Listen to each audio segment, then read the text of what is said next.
Welcome to Invest in Yourself, the Digital Entrepreneur Podcast. Join the podcast mogul Phil Better as he interviews successful entrepreneurs that make their living in the digital world. Now, let's join your host, Phil Better, and his special guest today on Invest in Yourself, the Digital Entrepreneur Podcast.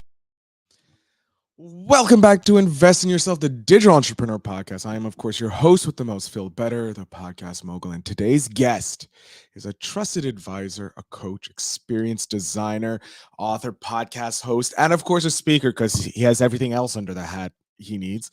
But he brings together over 25 years of business and management experience, formal training, and extreme curiosity to elevate leaders and equip them with the tools to navigate through changes and unlock their true potential. He's the founder and chief inspirational officer of Inspired Purpose Coaching. But before becoming that, he was a finance and strategy executive with experience working with some of the world's leading life science companies. Along his journey, he's also managed small business and ran a financial consulting company because, of course, he did, because that's who he is. He is also the host of the Virtual Campfire podcast and author of Climbing the Right Mountain, Navigating the Journey to an Inspired Life. Audience, please put your hands together for the digital entrepreneur, Tony Martignetti. I did it. I got the last name right. I was so scared. I remember your tip. The G and I are silent. Just forget about them. Yeah. Well, welcome, thank you so much. Thank you so much for having me on. This is fantastic. And what an amazing intro. You make it sound so good. In all honesty, it's the bio you gave me. I just spruced it up with a little pizzazz. I don't know, a little Phil Betternism. But Tony, I'm thankful that you're here to tell your story, share your story, and inspire some others since you are an inspirational coach and leader and that. So before anything, I gave you this nice, robust intro, but how about you introduce yourself to my audience and let us know a little bit about yourself? Sure thing. No, I love that. There's this thing about, hearing the intro that is interesting, but, one of the things I always like to share with people is that I didn't just arrive doing all this amazing stuff in the world. The reality is that there was a lot of challenges and, along the way, I, had to struggle to figure out what I was really all about. And now I get to have this opportunity to spend time with leaders and their teams to make sure that they have a bigger impact in the world and, connect with their purpose and find fulfillment. And the way we do that is really by guiding them to climb the right mountain along their path. And I actually love climbing mountains too. So that's one of the things I'm passionate about. So win-win for you over here, climbing mountains and helping others climb the mountain in their lives. I love it. How did you, because like in the intro, you worked with small businesses, managed those, and then you decided after a trek to jump over into the world of entrepreneurialism and all of that. But why? What was it that made you say, yeah, I want to go into the world of entrepreneurialism? Yeah, so I'll share this journey as I'll give you the short version because I don't want to go into the long version. But I think the key thing for me was that I was making an impact in the world already and I was doing good work. But ultimately, I had this sense that there was something missing. And people would tell me all the time, there's more to you than numbers, that, there's something about the way you show up for people. You're a people person and you have the sense of seeing people deeply. And I would tell them, like, that's great, but this is what I do. I put myself into my own self-defined box. And that's where I, 100 miles an hour, worked towards creating that for myself. And then finally started to listen to those people telling me these things. And the reason why I did listen is because I started burning myself out, trying to do more and more of what I thought was my path. And it all came to a head at this one particular meeting I had. I was sitting at in a boardroom of a biotech company I was working with. And I looked around the room and saw everyone in the room was checked out as these two C-suite executives were, talking about like who's right and who's wrong. It was really about image preservation and not about inspiring. It wasn't about, the real issues that were really going on for that day. And I said to myself, like, I think I'm done. I think I'm done doing this. I think I need to do something that's more meaningful to me and more purposeful. And I decided to get up and walk out. And I said to myself, as I walked out of that room, I said, I'm going to leave this room to change this room. I don't know how I'm going to do it, but it's going to be something around how leaders show up and how to create that path for people to connect with who they really are and to create a more meaningful impact and do it on purpose. And coaching became the vehicle, but it wasn't an immediate thing. It was kind of slow but sure, with a lot of mistakes along the path. And that's where we're going to probably dive into more around that. Oh yeah, we're gonna talk about those mistakes, but I'm interested. What was the reaction from the two executives, these sweet executives, deciding on who's right, who's wrong, image preservation, when one of the people in the boardroom just decides to say "fuck it," gets up and walks out? Yeah, to be honest with you, I don't know because I walked out and I didn't see their reaction. I did come back into the company and told them like, "Hey, this is I'm done.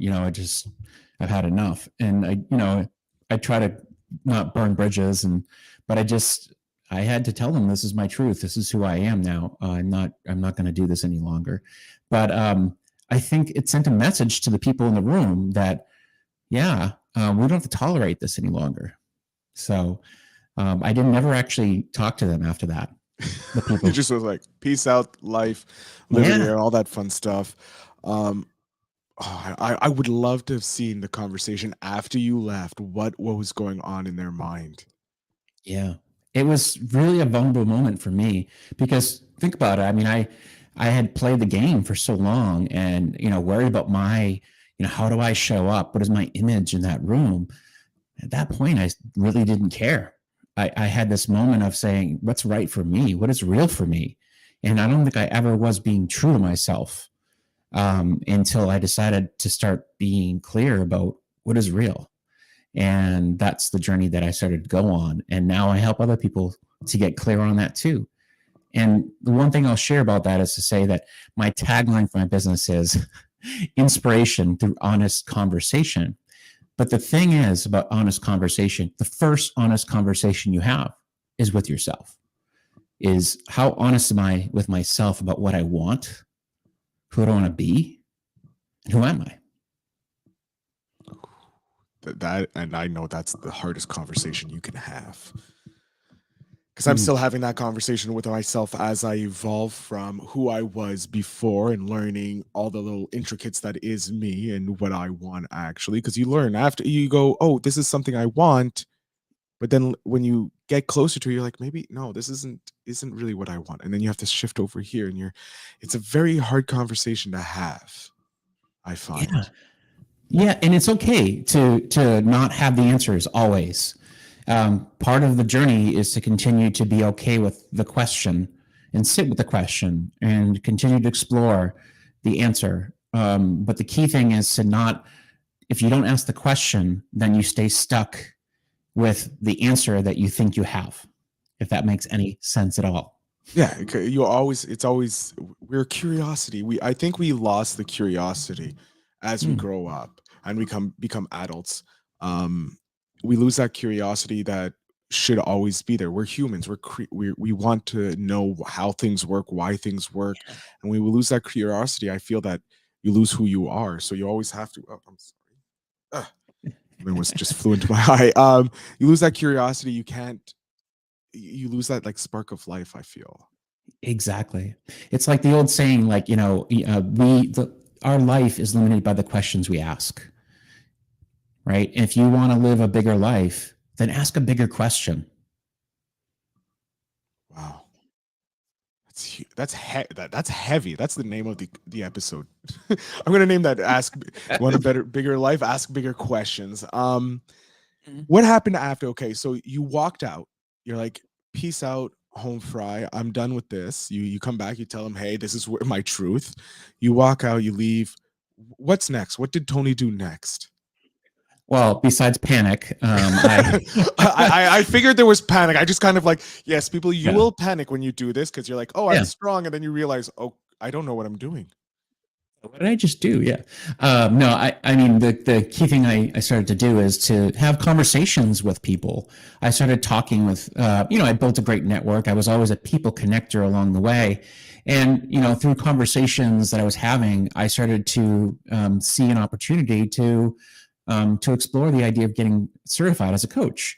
And the first certification that I was I was exploring was this business coaching certification. It was actually a franchise, which on the surface, I don't mean to kind of be disparaging. It was fantastic. It was a really nice starting point. But for me, I realized that I hadn't dug deep enough to find out what's truly real for me.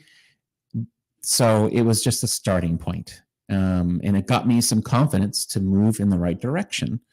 After that first foray, I started to see that I wanted more. I wanted to have more of a deeper connection with the people who I was working with, not just helping them with their business, but to really see what's at the core of all the things that drive people holistically, not just as a business owner or a business leader, but what's at the core of who they are. Just like I was going on my own exploration, I wanted to do the exact same thing for others, which is an interesting thing when you think about it. The very thing that we want to do for others is the very thing that we usually need for ourselves.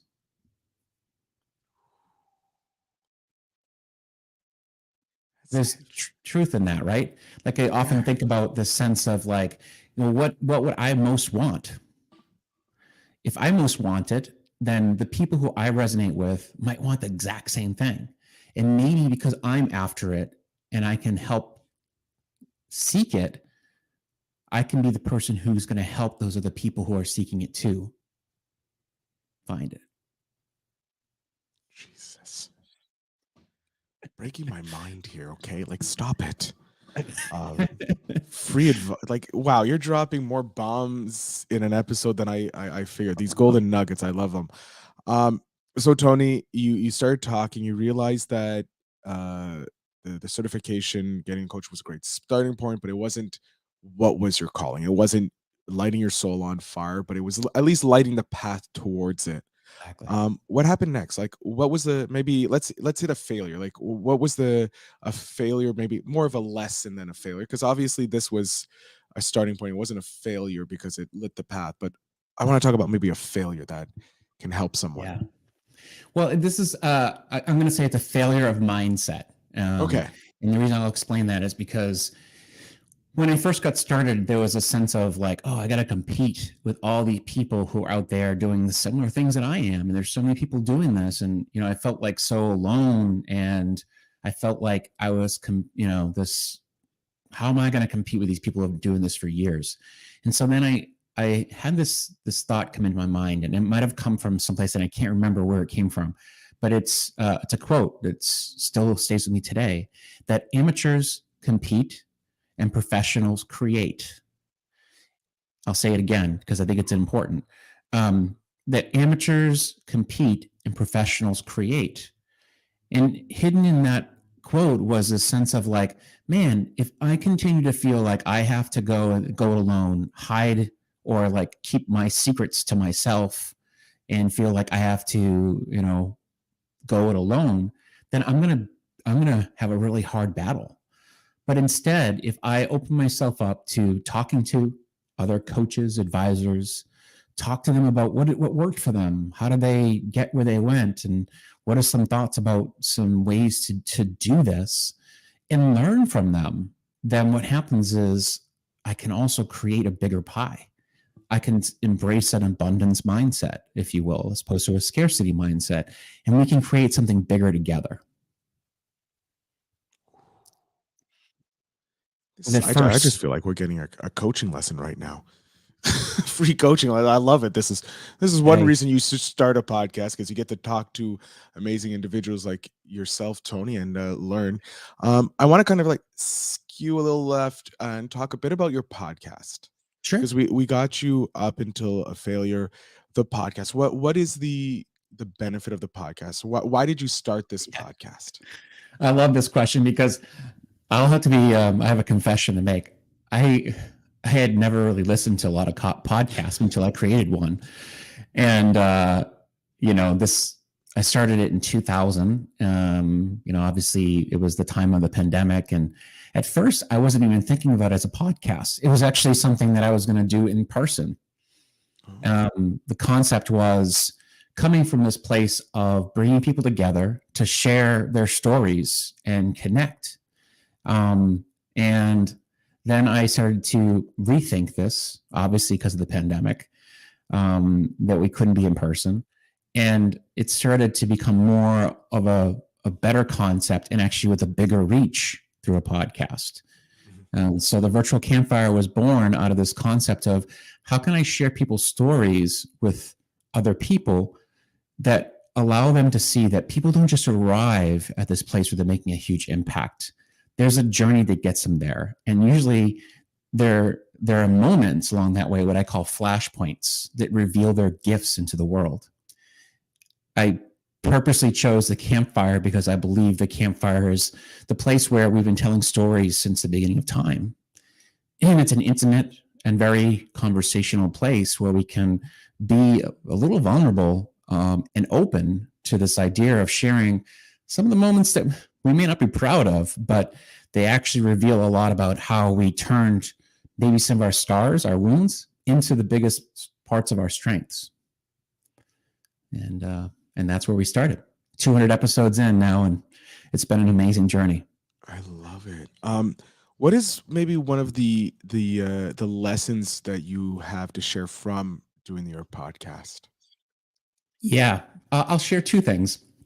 One of them around the actual logistics of doing the podcast, and then and then the other one around like what I've learned from the gift of doing the podcast. Number one, the logistics part of it is that at first I felt like nervous as all heck that I had to like really have a script, or I had to be very structured, and I had to be really, you know, I don't know what it is, but that sense of like it had to be very on point. But instead, I started to just kind of relax into the sense of just be real. People want you to be real. It's a conversation. And the more relaxed and honest and real you are, I feel people resonate with that more. Um, it's it's about serving the person on the other side, not about creating a situation where you're pleasing them, and you're not trying to put on a show to promote them.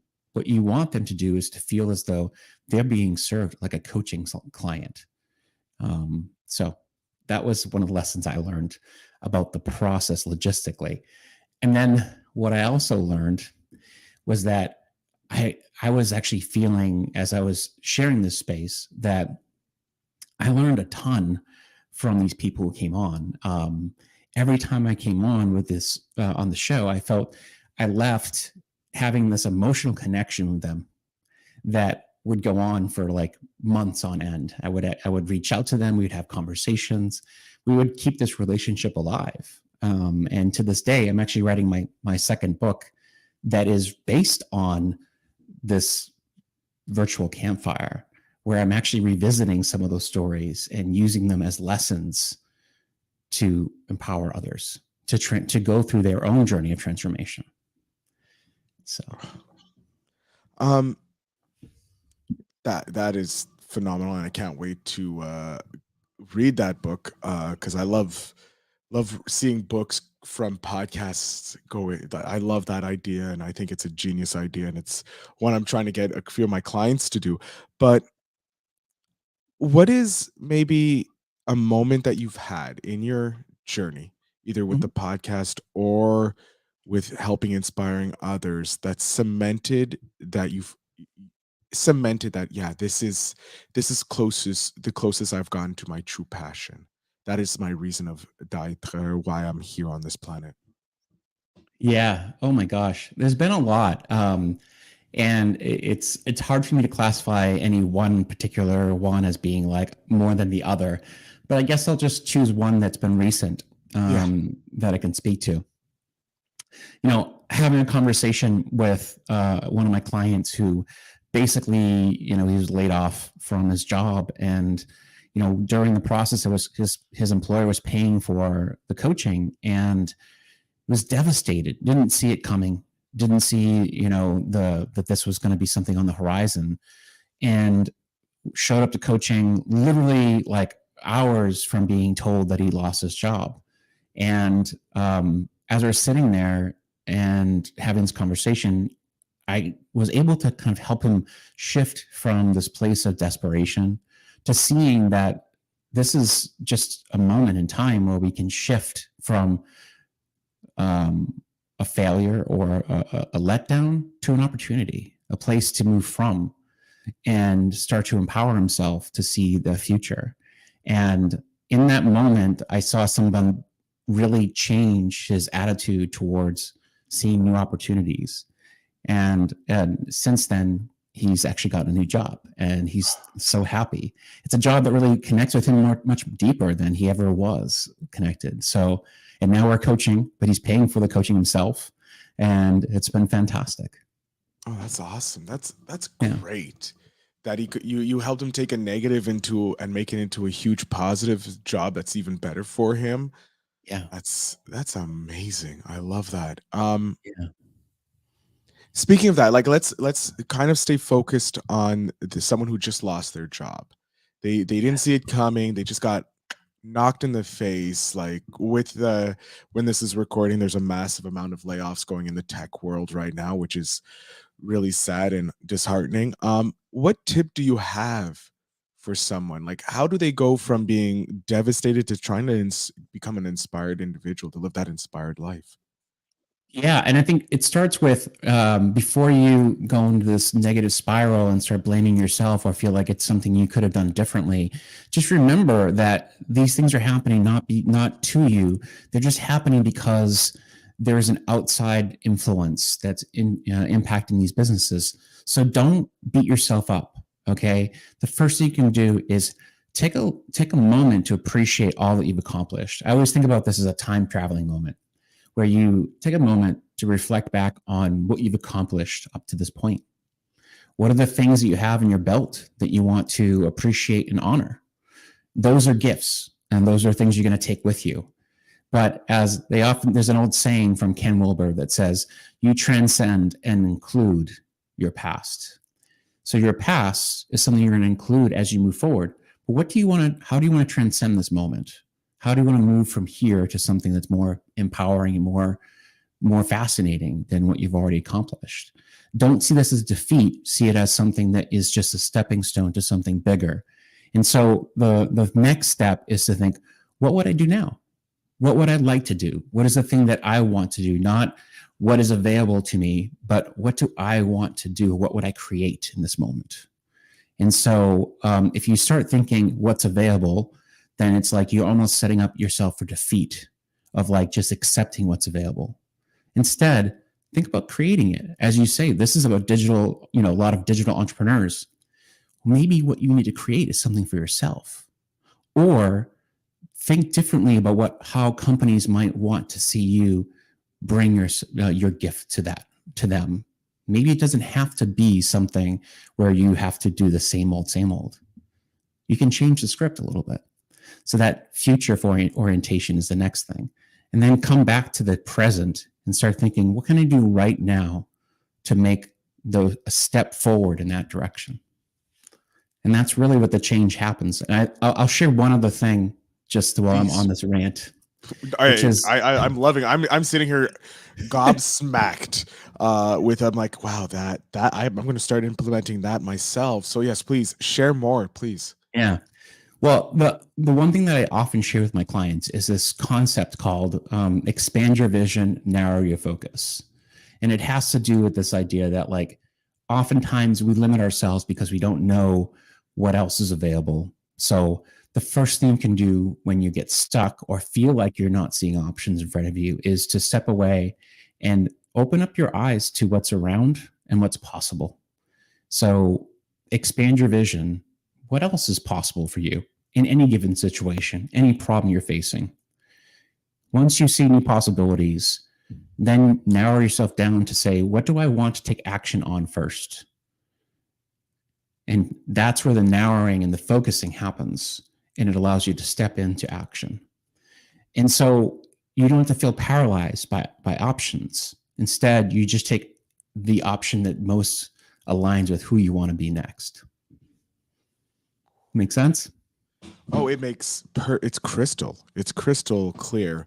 And it's amazing. I'm going to be very much loving re-listening to this episode as I edit it and reading the transcript and going, oh, this is great. This is great.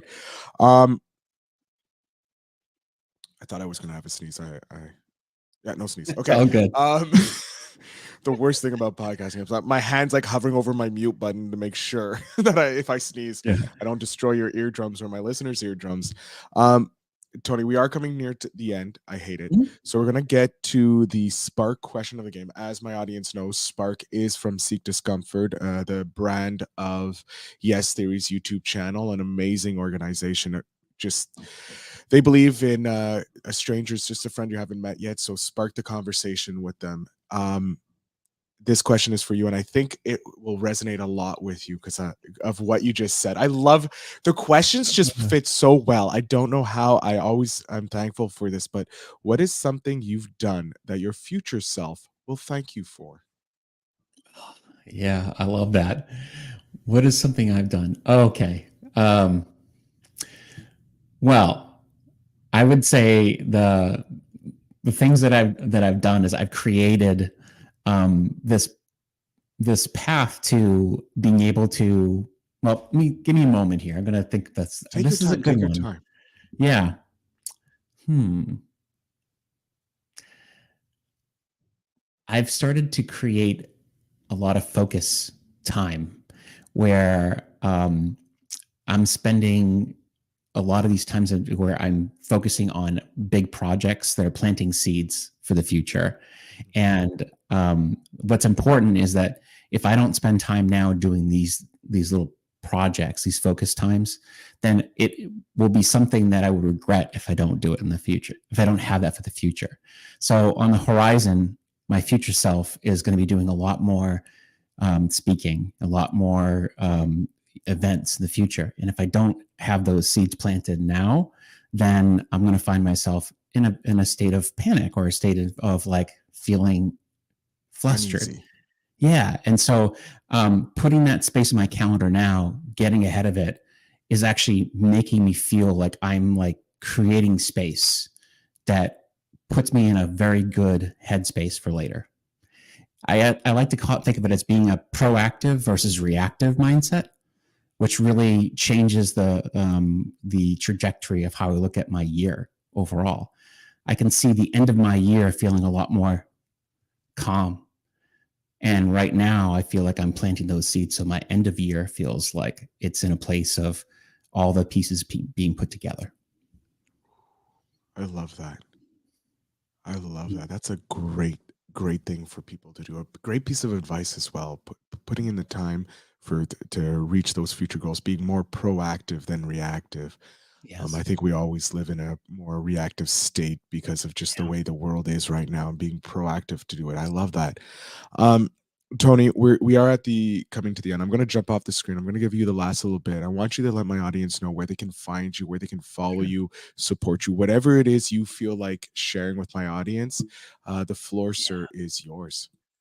Well, fantastic. So the best place to find me is to go to inspiredpurposecoach.com, where you can take my assessment. You can find an assessment that will, check in with where you are now and where you'd like to be on your leadership journey. And you can also find my podcasts, my book, anything you'd like to check out there. Go ahead and have a look. And then another place is LinkedIn. I'm very much active there, so you can check me out. Love to connect. Love to have a chat. Love to inspire. Excellent. And of course, to my audience, as always, the links will be down in the show notes to connect with Tony. Tony, I can't thank you enough for coming on the show, sharing your story, sharing those golden nuggets that I'm going to be taking back and re-listening to this episode because, I'm going to re-listen to it before I edit it, after I edit it, and when it comes to be released, because I know I'm going to be needing the inspiredness that you provided today. So I want to thank you again for being on the show. Thank you so much. It was a lot of fun, Phil. And to my audience, as always, I thank you for listening, and remember to always invest in yourself.